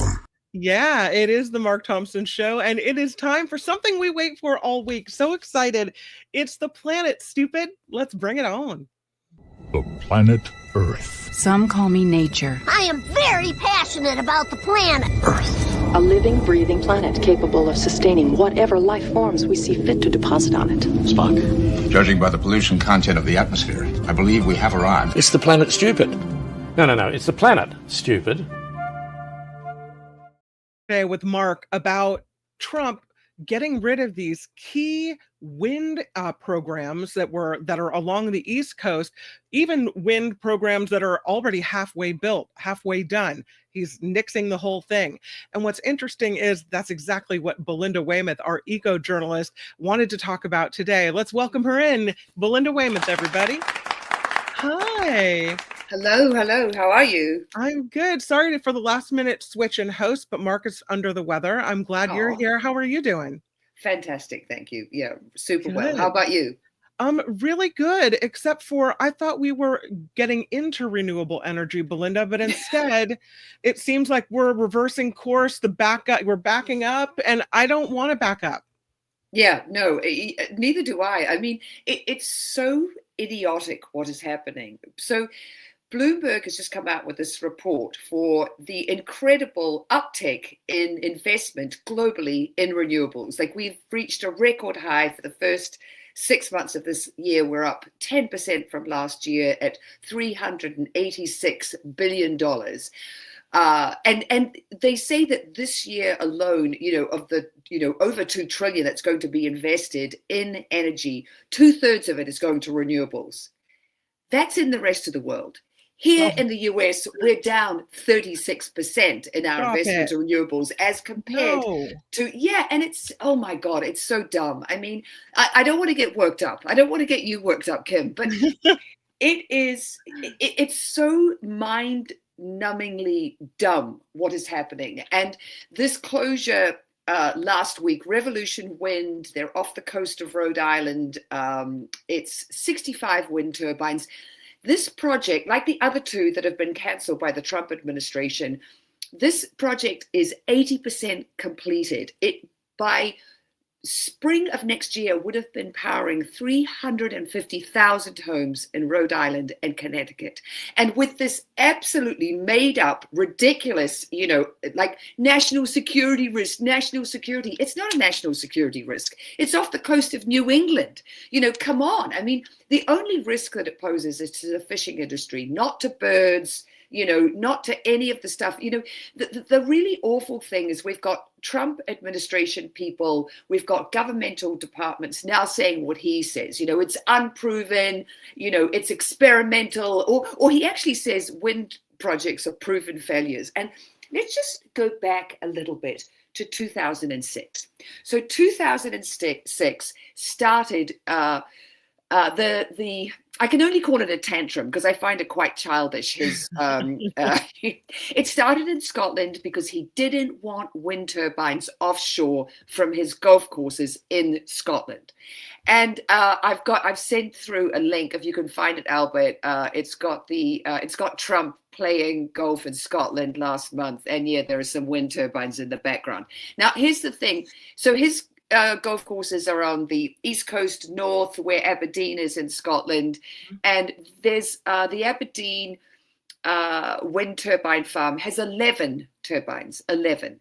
And he just is mad about it. And the thing about it, it becomes embarrassing. He's in Scotland to talk to European leaders about what's happening in Ukraine. And he goes off on these side tantrums and rants about wind turbines and how ugly they are. And he leaves these leaders who are there to talk about Ukraine and human lives. They sort of like, what happened? We're talking about wind turbines now? Because he can't let it go. He's on Hannity and he's talking about wind turbines when he's supposed to be talking about, global security issues. I mean, it's really idiotic. And yeah. So what's happening in the rest of the world with this incredible advancement that's being made in renewable investment? Guess where it is? Guess the two main things. It's offshore wind and then decentralized solar panels. So you've got the whole rest of the world doing this. You've got China. They are the leaders. I mean, the amount of money that they're spending. I mean, they are number one in solar panels, everything to do with solar panels. They are basically powering the sub-Saharan, African continent, all these countries.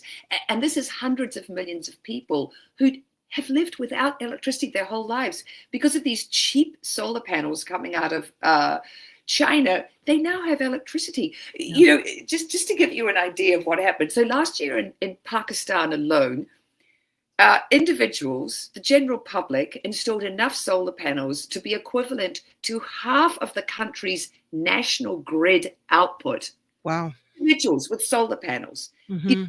You and me, we were talking about it last week with the apartment solar for people, the 53 million American households that are based in an apartment can now access solar. They just need a panel, an inverter, and you plug it into your wall.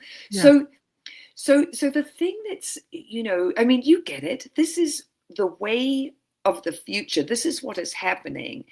And we are now becoming embarrassingly backward. Yeah, that's the apartment. You can put it right on your little balcony. Yeah. Everyone can have it, and it makes. I imagine it makes America sort of a laughing stock, but it's also what he did with this last week. Saying no to Revolution Wind. Like I said, it's 80%. Near completion. This Ørsted, this Danish company that's doing it, they've invested already over $6 billion. It employs, thousands of people. They also have Sunrise Wind, which is off the coast of Long Island. They're looking at getting, more money to finish that. Right now, they're on hold. So all these people are out of work. Their stock has plummeted.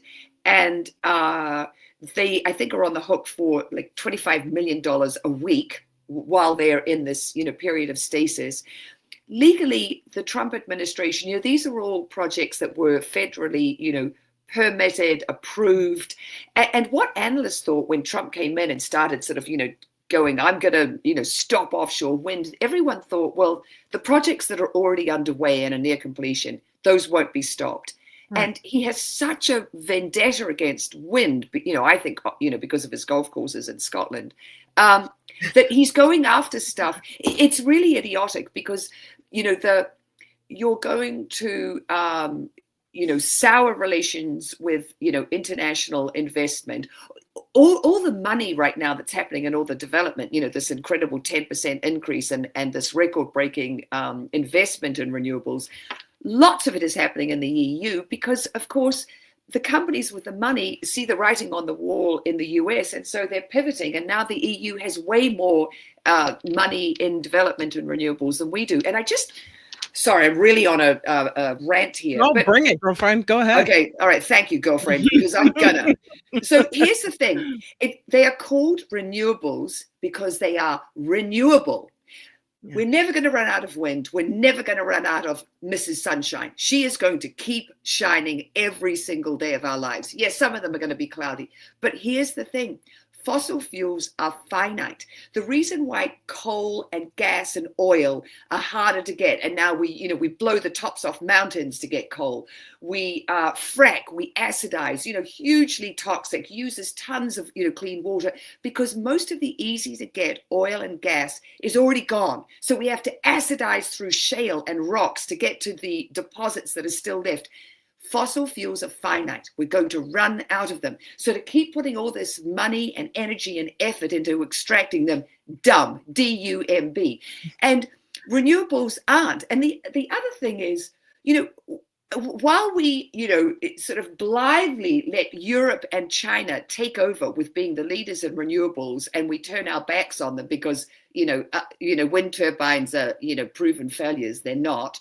I've just lost my train of thought. I was on such a rant. I was like, what was I going to say next?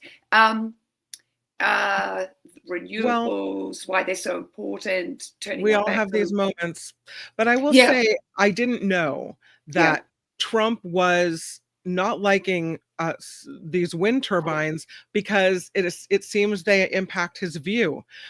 I've heard him say, they kill birds. They're the killer of birds. So all of a sudden he's an environmentalist and, loves animals and small creatures. Didn't know this. But it seems like he just has as you say, vendetta against wind turbines because the view from the golf course is impacted. Is that right? Well, this is what, this is what it is his thing with wind started in 2006. And I'll tell you what's hilarious is, so he just was in Scotland. He gets off the plane. As soon as his feet hit the tarmac, he starts ranting about wind turbines to anyone who'll listen. There'll be nearby journalists. He's there to talk about Ukraine and other things, but he'll start talking about wind turbines. And right after he left, Scotland approved, and it was so great. Right after he left, they approved their biggest project. It's 305 offshore turbines. And, Scotland runs on 70% renewables. 53% of that energy comes from their wind turbines. And here's the thing. 10% of America's energy is now coming from wind. We have enough wind, offshore wind on the eastern seaboard and the west coast to generate enough electricity for this country twice over per year, twice over. And the big wind generating states, and I remember the thing I was saying before, the big wind generating states are Iowa, Oklahoma, and Texas, red states. So you want to shut down all their projects and annoy all those voters? That would be dumb. So here's the thing that I was going to say before my rant got interrupted because I was so going for it. We're relinquishing our position with renewables, right? And giving them away to China and the EU. Like, you take over, we're going to take a back seat here because But the thing that we talk about being a leader in is AI. What does AI need more than anything? Power. Lots and lots and lots of power. So to shut down these offshore wind farms that are about to start powering, hundreds of thousands of homes, and it could be also, an AI, farm. I mean, it just so doesn't make sense. So it's super dumb. It's super unsophisticated. It's very unworldly. It's really naive. And it really is like a third grader's tantrum. I just can't sort of, couch it in any other terms and get any more annoyed than I am, because it's so dumb. And also, the stories that are coming in of, these record fire seasons in Spain and Portugal. We're not even, we're a month away from the end of fire season in those countries. The flooding that's going to happen. I mean, Pakistanis are being told, who live near, major rivers, you need to start moving now. India, because the rain is so intense, India has a dam that's so full of water. They're saying to Pakistan, we're about to release the water, like, get out of the way. Sure. The water is coming. We can't hold it. So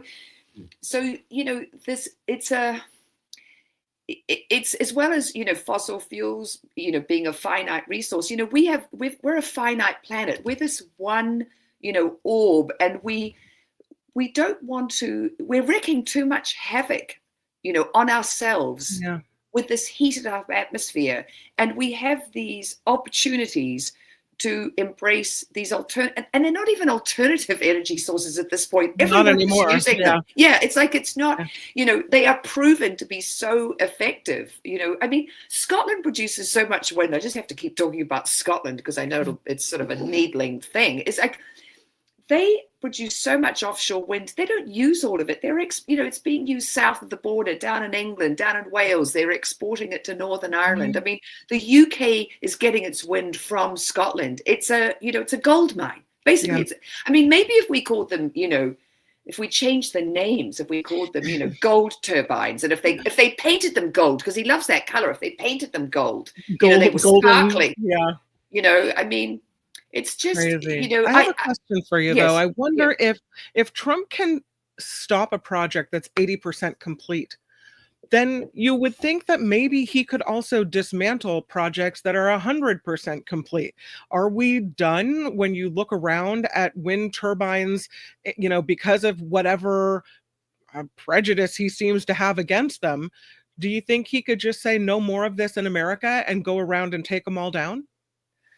Well, that would be dumb, but that would be so idiotic. Well, didn't he say the other day, I can do whatever I want? Yeah, he sort of truly believes that. And until there are some really solid checks made against him, because this is the thing that, I know, you guys talk about it on the show. Everyone is talking about it. Like, when is someone going to stand up, in his inner circle in the Republican Party and say, hey, we can't keep doing this? And Elon Musk, even when he was going to start another party, and now he's sidling up to JD Vance, but even Elon Musk was saying the Republican Party will be sort of brought to heel by the midterms next year, but those aren't till the end of 2026, and we really can't afford to keep going in this very sort of misguided and poorly thought out path, because it's not going to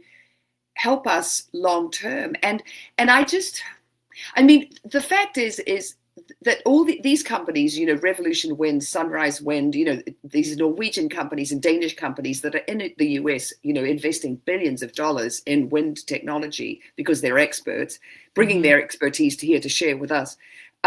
This is going to be a legal fight, but the problem with a legal fight is, you stop the construction, nothing happens. I don't think, you can't start dismantling something if it's in a legal fight, but you sour the whole industry. And what will happen is, if you really shutter all these projects, you just push this investment offshore, you push it to other countries. And we're already seeing that, because if you look, one of the graphs that I sent through that shows, the EU versus China versus the US, country by country. Okay, that was energy. It's in the Bloomberg article, Albert, if you could go to the Bloomberg link that I sent, and then it shows country by country or region by region. We're already taking a back seat, and we just don't want to do it. And at this moment, and like I said, the AI thing, we're going to be so the US is in the darker blue. So if you see at the end of 2023, we were doing really well with renewables at the end of 2024. And that was all Biden's money. That was all the IRA, the Inflation Reduction Act, and the incredible, the almost $400 billion that was earmarked for renewables. And that money got invested. And we got Ørsted and the Norwegian, the Danish company and the Norwegian company coming here going, wow, this is great because you have all this offshore wind to be tapped. I mean, it's like Scotland. We have all this offshore wind. We already have, like I said, 10% of our electricity is already coming from wind. When Biden took office, we had only seven offshore wind turbines, 7. And with all that capacity. And then, that was in the process of getting turned around. So it's the thing that happens always with the sort of change of administration and this, we believe in climate change. We don't believe in climate change. It's the push me, pull you that we really can't afford. And I think that voters and the Republican Party, have to call, foul on this, and like I said, I don't think the midterms come soon enough. I think the Republican Party have to do something about it before then. It seems like Trump is really uneducated when it comes to what he has to say and what he thinks about renewables. And Hannah writes, Trump said the AI farm will use clean coal. He said clean coal is indestructible and that to reuse it, all you have to do is wash it and it's good to go. Oh man, that is hilarious. Yeah, clean coal. Yeah, great. Yeah, and then okay, clean coal, but he's also put in place with the EPA that any electricity generating, dirty power like coal, to get a waiver from the emissions, to not have to clean up their emissions as they go out the smokestack. They just have to send an email to the EPA to say, hey, we'd like a waiver, and they get one. So he's not doing clean coal. He doesn't, he's getting rid of any kind of regulation that protects the air. And, the thing that kills more birds than wind turbines is the pollution that comes out of coal-fired power plants. I mean, that's already been established, the great environmental engineer, Mark Z. Jacobson, who we had on the show, Mark and I interviewed him, he's already done all the analysis on that. That's been refuted. So the problem is when you have someone who keeps on saying this, repeating the same, lies is maybe, these non-facts over and over, then you get his party, his people spouting the same stuff, and it's just not true. And the problem is you have a big enough mouthpiece, you're the president of the US, and you say it loudly enough, and other people repeat it as if it's facts, but these aren't facts. No, they're not facts. And I don't know how we get around this. It looks like we're going to even sink further in renewable spending and in making the place where we live cleaner for the next 3 years if he's just going to thwart any attempt at trying to better the world. Well, we know that we lose 8 million people worldwide to particulate pollution, what they are breathing into their lungs, So this is, from coal and other fossil fuels that are burned and the particulate matter that's put into the atmosphere. It kills us by the millions. And I can't remember what the number is in the US. I think here it's something, I could be, I don't want to say the number because, it's not obviously as high if you live in, for people who live in India and China, where there's a lot more particulate pollution. But these are deaths that will be eradicated when we move fully to renewables. And the thing that I say often, and I, this is just the fact, this revolution is happening. It is happening in spite of someone who hates wind turbines and is the leader of the US right now, and look at all this investment that's happening in other places. Look at what's happening in China.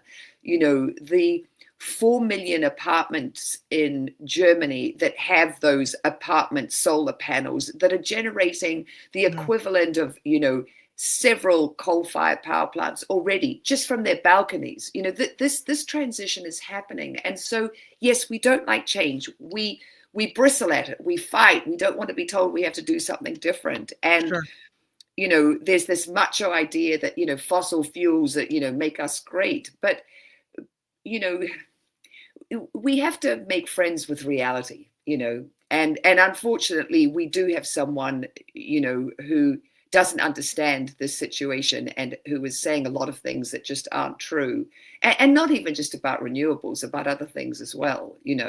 I mean, his answer to how we beat forest fires, we go in there and we sweep forests in between, burn seasons. It's like, yes, there is fuel on the ground and we do have to get rid of it, but that's not going to cut it. And that's not why California has had these devastating wildfires, because we weren't in there with brooms or rakes. Get rakes out.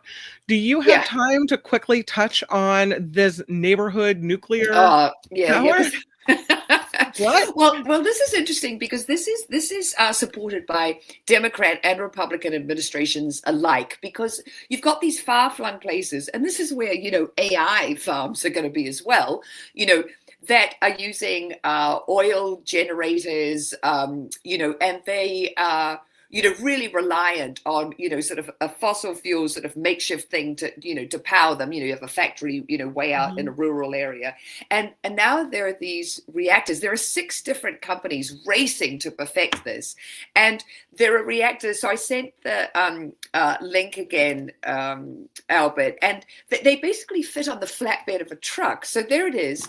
And the thing about these is, so they would create enough energy to power 1,000 homes, so 1,000 homes that are very remote, to power. There's a mine in Idaho, and there's the people who are the owners of the mine really want a reactor there to.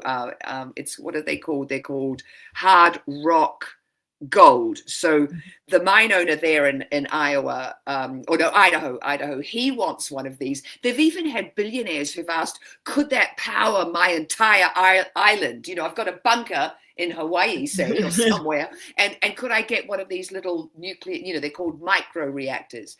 Now, the thing is, they use a special kind of pellet. They're supposed to be, non-polluting, blah, blah, blah. And, they could be up and running much more quickly than these, than a great big, huge nuclear reactor.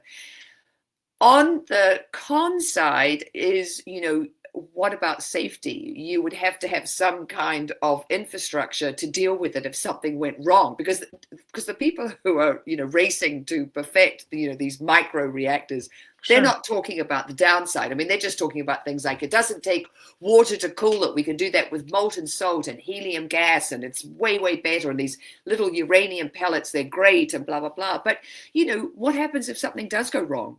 Who's going to, deal with it? There would have to be some kind of on-site cleanup and safety system in place. So, we've said before on the program, it's going to take all the levers. We're going to need a lot of energy, and we're going to need everything. So if we can get, safe, reliable, these, really compact, little neighborhood nukes into areas that are relying on, oil generators, and they use some kind of, Trump will love this, they use some kind of, liquid coal thing as well to fire these generators in rural areas. This, could be an option, but obviously we have to do it safely. And is there really going to be no waste? There's going to be some waste, and we're already dealing with tons of nuclear waste all over the US from power plants that, first of all, they're asking, Nevada, can we put it in, your mountaintop and that cave? And, there's talks of it in Washington, just, Washington state, underground caches of nuclear waste that are sort of moving, towards rivers and things. So it's nuclear is always a tricky one. And, but if you could really make it safe and reliable and, get it to I don't know if I want that down the street from my house. I'm just going to say, I'm uncomfortable with a flatbed truck rolling around with a mini nuclear thing. Yeah, exactly. Well, I have to tell you just anecdotally. So I was down surfing at San Onofre last week with some friends, and there are these noises coming out of the nuclear power plant, which is, being, dismantled, supposedly. But one of the guys in the water was saying, the water here used to be 90 degrees. And, when the seawater was being used to cool the nuclear power plant. And I'm like, oh my God, don't tell me that, and just sort of looking at it.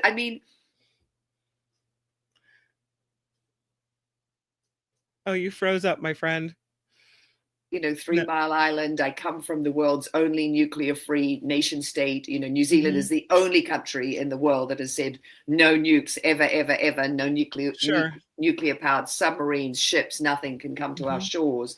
And we did that because of the French, testing nuclear bombs in the South Pacific, and on these, atolls where they left, French, their people. With horrible cancers and things. It's just, oh God, that's the other thing that Trump once said about, I just have to say this because this is so funny, that the noise from a wind turbine causes cancer. Oh, is that right? He Noise said that can once. cause cancer now? Okay. Yeah. No, only noise from a wind turbine, Kim. Come on. Not just noise, just from a wind turbine. Oh, Belinda, I appreciate you so much. Thank you for being here. I feel so much more educated about wind turbines and where the United States needs to go, even if I don't see a path to get there right away. Thank you for being here. It will come. It's so my pleasure, Kim. So my pleasure. Nice doing business with you. Thank you. Nice doing business with you. It's the Planet Stupid. Bye, Belinda. See ya. More. It's the Planet Stupid. No. It's the Planet Stupid. Next time, only on The Mark Thompson Show. When Belinda stops by the show, a couple people to thank. Harry Magnan with $5. Chaplain Fred, I found the light. It's a kamikaze at the Red Jack in San Francisco on Bay Street. We love the Red Jack, greatest bar in the city. Thank you, Harry Magnan. Lucy McAllister with yet another $10. Lucy, you really, I've got a whole family of McAllisters, but I'm thinking you're really at the top of the list for Mark, myself, and Albert. I don't know how you can't be. Thank you, Lucy. Trevor Starr in Hollywood, thank you with the 1010. Much appreciated. And thank you guys for being here. Thanks for putting up with me. Albert, thank you for all your extra help in getting those interviews rolling. I appreciate you. Thank you, Kim, and hope Mark is feeling better, and he'll be back tomorrow, hopefully. He hopefully will be back tomorrow, because tomorrow on the big Mark Thompson show, David Katz will swing by, and there's a lot of legal things to talk about, including the tossing out of the case For the Mark Thompson Show. Bye-bye. In Maine against those 12 federal judges. So we'll talk about that and much more. Oh no, I'm being played out. Bye everybody. Have a great day. I'll see you on the after party. That's next.